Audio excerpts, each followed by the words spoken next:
Bismillahirrahmanirrahim. Assalamualaikum warahmatullahi wabarakatuh. Alhamdulillah wassalatu wassalamu ala Rasulillah wa ala alihi wa sahbihi wa mawalah. Wa ba'd. Bapak Ibu sekalian, para hadirin online lecture, online class yang berbahagia. Pada kesempatan kali ini kita akan melanjutkan pembacaan kitab Tanbihul Mukhtarin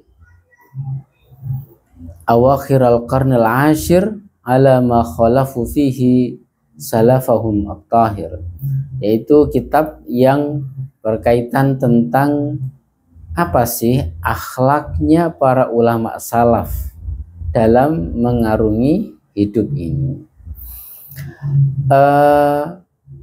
Kali ini satu akhlak yang akan kita kontekstualisasikan, akan kita tekankan fungsinya sebagaimana terlihat dalam judul ya. Itu saya ingin menunjukkan bahwasanya melalui satu akhlak para ulama salaf, satu akhlak ini sebenarnya itu bisa dijadikan sebagai tips jitu dalam menulis. Saya tidak mengklaim bahwasanya saya sudah menjadi seorang penulis hebat ya. Kenyataannya saya belum menelurkan satu buku spesial yang bagi saya sangat serius, saya pikir belum. Tapi mungkin beberapa tulisan, artikel populer, artikel jurnal itu ada. Jadi ya ini dianggap biasa aja ya. Latang durman kola, ungdur makola gitu ya. Lihat apa yang dikatakan dan untuk sementara jangan melihat siapa yang mengatakan, karena kalau Anda melihat saya mungkin belum sepenuhnya percaya ya. Tetapi ini pengalaman pribadi dan bagi saya sangat berkesan dan sangat manjur. Ini pengalaman ini saya dapatkan ketika saya menyelesaikan gelar S2 di Malaysia, dan termasuk yang baru kemarin dan ya hari-hari ini ya, mungkin bulan-bulan ini semoga selesai disertasi saya, dan itu sangat terbantu dengan tips ini. Apa tips itu? Nah ini kita akan membaca ini sehingga tahu apa tips itu. Bismillahirrahmanirrahim. Wa min akhlaqihim radhiyallahu ta'ala anhum. Mohon maaf, sebentar. Syiddatul ju' bi tariqihi asy-syar'i. Jadi akhlaknya para ulama salaf itu ternyata ini ya, mereka itu syiddatul ju'. Ya, bukan hanya tahan, tapi memang menyengaja untuk lapar.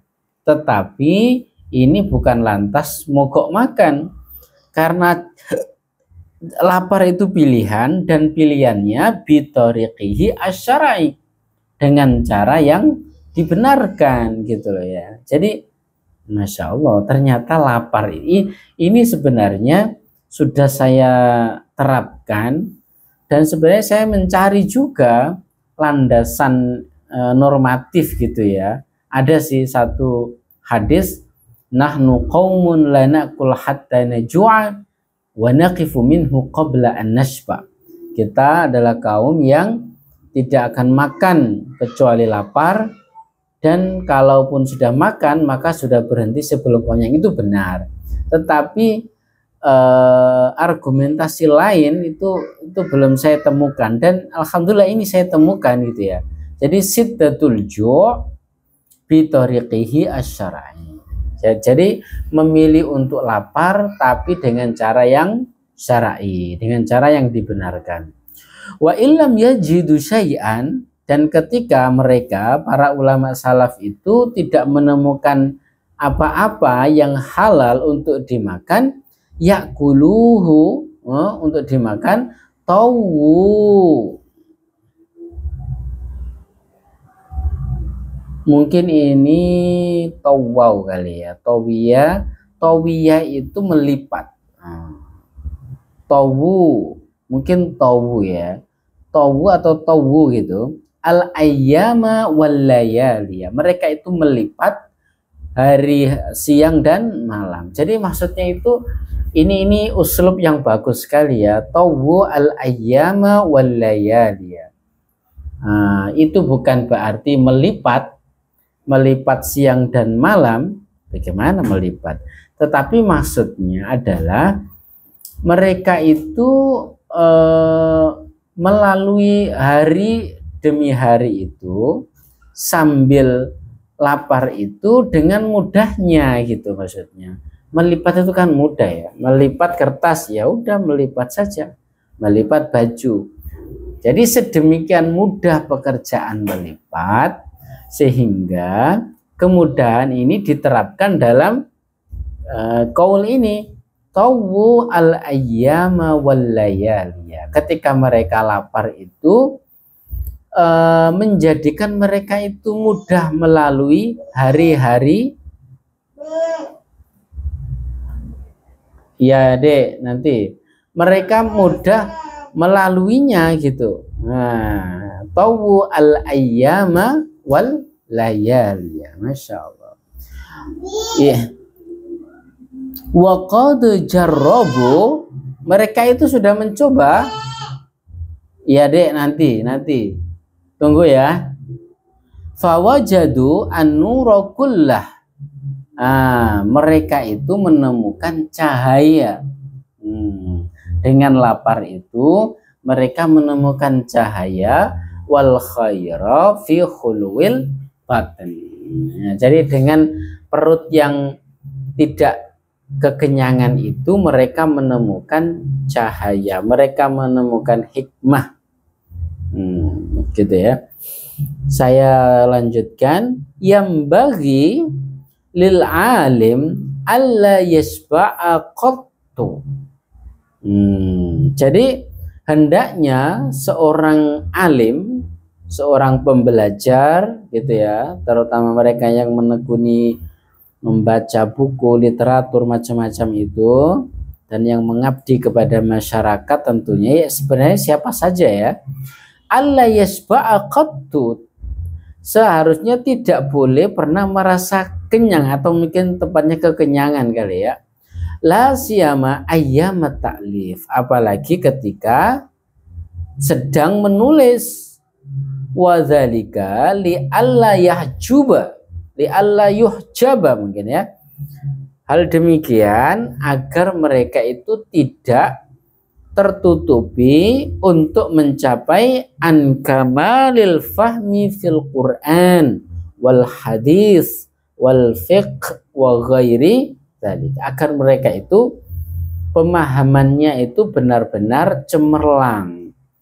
Sebab kenapa? Wa dzalika li anna fahmasyab'an, karena pemahamannya orang yang kenyang, kekenyangan, yakunu dhaifan, itu menjadi lemah. Dan ini benar ya, saya pikir ada benarnya, dan saya berkali-kali membuktikan ketika sudah kekenyangan gitu ya, ini beda ya, kenyang dengan kekenyangan. Saya pikir ya, yang saya tekankan di sini adalah kekenyangan gitu ya, bahkan tidak sampai kenyangan betulan, maksudnya melebihi batas standar moderat, itu akan kita menjadikan kita itu sulit berpikir.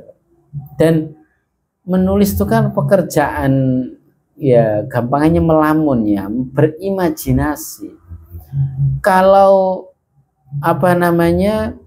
berimajinasi sambil perutnya itu terlalu penuh, waduh, tidak bisa, sulit. Ya memang sih, kalau lapar juga tidak bisa berimajinasi. Yang jelas ya sekali lagi khairul umur ausatuha. Nah, sebaik-baik perkara adalah pertengahannya. Nah, jadi ya tidak kelaparan dan tidak juga kekenyangan. Nah, ini sangat-sangat penting sekali. Saya yaitu tadi yang saya ceritakan di awal ya. Ketika sudah semester akhir, waktu di Malaysia dulu, ketika sudah harus submit, ini membaca jurnal bahasa Inggris, waduh, karena belum terbiasa ya. Kebetulan tesis saya itu terkait usulul fiqh tapi menggunakan bahasa Arab, bahasa Inggris. Sementara banyak referensinya itu menggunakan bahasa Arab, itu kan harus ngelamun betul itu. Harus berimajinasi betul. Nah itu, waduh, saya tidak bisa membayangkan andaikan saya tidak puasa gitu ya. Mas, sulit untuk selesai. Karena diajak melamun dikit 10 menit itu sudah, wah, sudah ini, sudah sudah teler gitu ya. Wah, tetapi kalau puasa itu terbebas dari ke kamar mandi ya tidak terlalu maksudnya ya, itu termasuk ini. Jadi ide itu kok gampang sekali ya keluar ya, seret nulis itu tahan lama banget lah. Jadi menulis tuh wus gitu. Jadi ide itu gampang keluar dan juga pikiran kita itu kuat gitu untuk menulis. Jadi tenaga ketika berpuasa itu berlipat-lipat.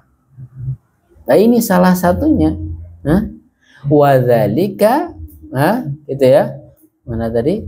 Yang bagi lil alim, sudah seharusnya, sudah selayaknya bagi seorang alim pembelajar alla yasba'a qattu, tidak pernah merasa kekenyangan, la siyama ayyamat ta'dil, apalagi ketika sedang menulis itu meneliti. Waduh, kalau sudah kekenyangan sulit sulit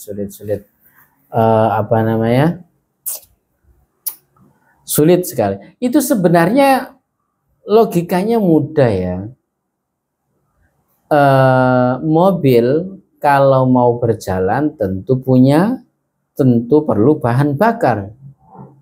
Tetapi kalau bahan bakarnya itu yang dimasukkan terlalu berat gitu ya, selain dalam tangki itu mungkin membawa yang lain, ya enggak bisa. Itu akhirnya jalannya mobil itu bebannya akan mestinya kenceng war gitu, nyet gitu. Jadi terlalu berat beban yang dibawa. Nah, sama dengan makan ini juga. Makan tentu perlu sebagai bahan bakar, berpikir.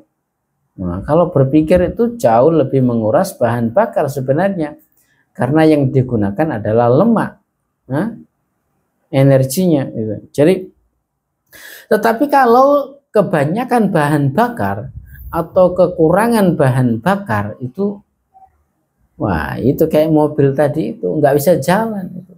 Kalaupun bisa jalan itu lemes sekali, maksudnya lambat sekali. Jadi itu. Jadi ini sangat betul ya. Kita semua tahu Dr. Mahathir, mantan Perdana Menteri Malaysia, berulang kali terpilih ya. Itu sudah umur 100 tahun lebih. Masa apa rahasianya? Saya baca itu, Malaysia's former Prime Minister Mahathir Mohamad says eating in moderation is the key to longevity. Jadi salah satu kunci yang dipraktekkan oleh Dr. Mahathir Mohamad sehingga beliau bisa sampai berusia 100 tahun lebih itu eating in moderation. Jadi makannya itu biasa saja, seimbang, tidak terlalu sedikit dan juga tidak terlalu banyak. Jadi ini memang benar ya, orang bisa mati karena kelaparan, itu dulu. Tetapi di tengah swasembada pangan gini, nah yang dipromosikan oleh Presiden Prabowo, meskipun harga beras tetap tinggi ya, itu orang juga bisa mati karena kekenyangan. Nah itu kan ifrat wa tafrid ya, kekurangan membuat mati, kelaparan membuat mati, kekenyangan juga membuat mati. Karena kekenyangan itu ya sumber penyakit. Nah, tinggal pilih mana itu. Jadi ini memang benar apa yang dikatakan Quran, wakulu washrobu wala tusrifu. Makan minumlah kamu tapi jangan berlebihan. Innallaha la yuhibbul musrifin. Allah tidak menyukai orang-orang yang berlebihan. Jadi ini penting sekali bagi kita semuanya, terutama tadi sebagaimana disebut dalam judul tayangan ini, yaitu salah satu kunci dalam menulis adalah jangan terlalu kenyang. Kalau kelaparan mungkin sekarang hampir jarang ya. Yang menjadi isu hari ini adalah jangan terlampau kenyang. Kadang-kadang kita mau menulis itu dikumpulkan semua jenis snack, katanya mood booster gitu ya. Tapi ternyata pada akhirnya kalau kebanyakan kue-kuenya itu kita sibuk memilih kue, akhirnya nggak jadi nulis itu. Nah oke, yang terakhir adalah sebenarnya kalau kita pikir-pikir ya, kenapa inspirasi itu mudah datang, mudah ditulis ketika perut seimbang, tidak kelaparan dan tidak juga kekenyangan. Itu sebenarnya adalah representasi dari innallaha thayyibun la yaqbalu illa thayyiban. Sesungguhnya Allah itu baik dan Allah tidak menerima kecuali yang baik. Ilmu diasumsikan dari Allah, sama halnya ya, karena ilmu itu baik, maka dia tidak akan keluar kecuali dengan jalan yang baik. Jadi kekenyangan itu atau kelaparan itu kan bagian dari israf, bagian dari zalim juga. Innallaha la yuhibbudz zalimin. Tidak menempatkan sesuatu pada tempatnya. Tempatnya makanan itu sepertiga dari lambung, tetapi kita melebihinya, maka itu sebagian dari ada bentuk kemaksiatan kita, meskipun dalam bentuk yang kecil. Jadi itu artinya tadi sekali lagi manifestasi dari hadis innallaha thayyibun la yuhibbul illa thayyiban. Allah itu zat yang baik dan tidak menerima kecuali yang baik. Ilmu itu baik dan tidak akan keluar kecuali dengan cara yang baik. Masya Allah, itu sebegitu ilmu ya, sebegitu wise-nya ilmu ya. Kenyangan maka tidak mau keluar itu ya. Masya Allah. Itu jadi itu pelajaran yang bisa kita ambil dari salah satu akhlak ulama salaf, bahwasanya siddatul ju' bi tariqihi asy-syar'i. Mereka itu melanggengkan untuk mengosongkan, ya tidak sepenuhnya kosong ya, dan juga tidak sepenuhnya penuh gitu. Jadi maksudnya itu dalam suasana moderat. Nah ini lagi-lagi moderasi ya, wasatiyah ya. Jadi itu siddatul ju'. Itu tadi percaya salah satu tips, meskipun ini kalau Pak Quraish Shihab mengatakan Justru ketika puasa, terutama Ramadan, itu nggak bisa nulis. Itu ya mungkin setiap orang beda. Tetapi berdasarkan pengalaman kami pribadi, salah satu tips menulis adalah dengan berpuasa. Dengan berpuasa itu ide menjadi cepat keluar dan juga bisa ditulis dengan lancar. Insya Allah, ihdinas siratal mustaqim. Wallahul muwaffiq ila aqwamit thoriq. Wassalamualaikum warahmatullahi wabarakatuh.